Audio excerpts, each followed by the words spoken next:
au cours des précédentes émissions, je vous avais dit que le bugle rampant ou le bugle pyramidal était une plante que je connaissais mais dont je ne savais pas si elle était comestible ou pas. Eh bien, j'ai fait des recherches et le bugle, ici du bugle rampant, est comestible. Ça peut se manger en salade. C'est une plante qui est bonne, bien comestible, il n'y a pas de doute. Je veux dire, elle est très digeste, tout ça, mais c'est très amer.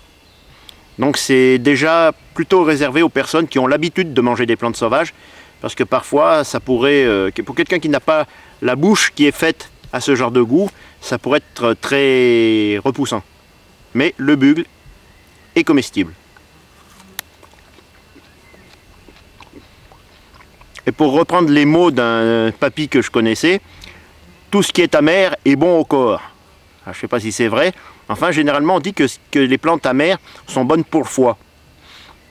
Donc, on supposerait que le bugle est bon pour le foie. Toujours est-il que c'est comestible.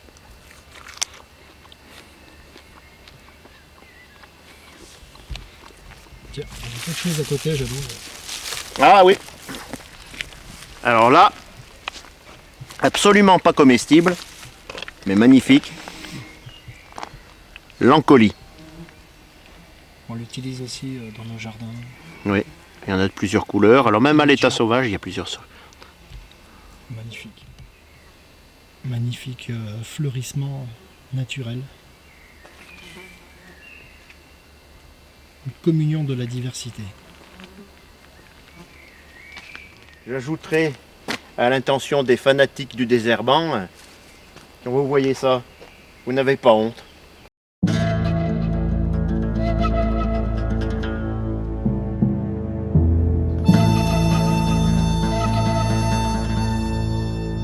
Et là, on a une plante de la famille du trèfle, dont j'ignore le vrai nom, alors je ne dirai rien, mais qui est comestible, excellente. Alors on appelle ça du trèfle blanc de montagne, mais je suis certain que c'est pas le vrai nom. La fleur est vraiment très bonne. La feuille est comestible, il n'y a pas de problème. C'est un petit peu raide. Alors son vrai nom, mystère. Alors une graminée, poacée comme on doit dire maintenant, qu'on ne voit plus très souvent. Le pin d'oiseau. Alors apparemment le pin d'oiseau ne supporte pas les engrais. Donc quand on met de l'engrais dans une prairie, eh bien, le pin d'oiseau a tendance à disparaître. Ici pas d'engrais, la nature, et il est toujours là. C'est très très joli. Et quand j'étais petit, j'en ai mangé des quantités. Alors au niveau gustatif, il faut bien dire que c'est pas terrible. Bon, ça se digère bien, mais le fait que ça s'appelle pain d'oiseau, eh ben, je me prenais pour un oiseau, quoi. Voilà. Un arbuste que les anciens chez nous appellent l'argout, ou le bois de fer, puisque le bois a la réputation d'être très très costaud, de la famille des glycines et des acacias.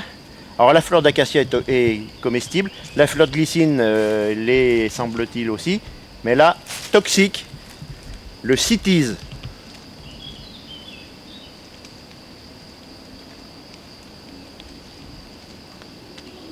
Alors généralement ça fait des arbustes relativement maigrichons, comme celui-ci, c'est à peu près habituel. Et dans le coin, bon, malheureusement on ne peut pas les filmer parce que c'est pas facilement accessible, mais on arrive à en avoir des comme ça, ce qui est vraiment rare. Et c'est un arbre qui aime bien pousser dans la caillasse, ou au pied des montagnes, plutôt dans les endroits rocailleux.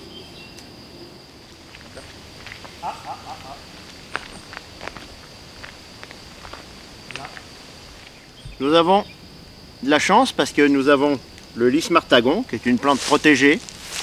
Alors, il paraît que le tubercule, enfin l'oignon, est comestible. Mais on fera comme s'il ne l'était pas, on ne va pas manger les plantes protégées.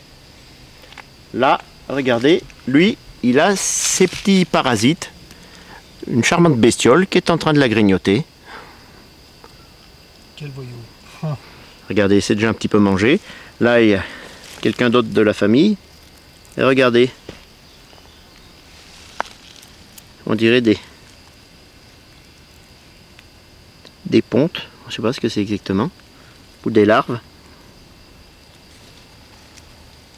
Regarde. Je sais pas si c'est leur crotte ou si c'est leur... C'est pas trop dire. Là on dirait qu'il y a des larves microscopiques. Enfin, pas microscopiques mais vraiment minuscules.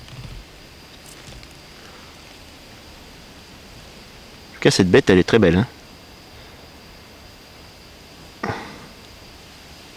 est en train de faire un festin.